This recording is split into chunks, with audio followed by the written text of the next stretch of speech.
Hello, welcome to Do It Yourself channel. Today I will show you where to find the option and how to set up password lock screen in Samsung Galaxy S22. Right now we have just a simple swipe. How to set up a password?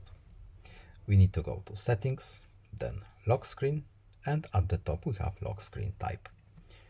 To set up a password, we can use characters or digits.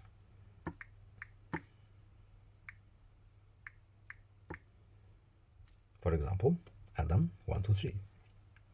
Continue, re-enter.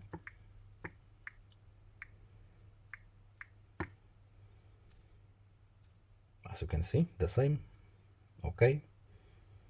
And now done. Our password is now set up. Let's see if it's working.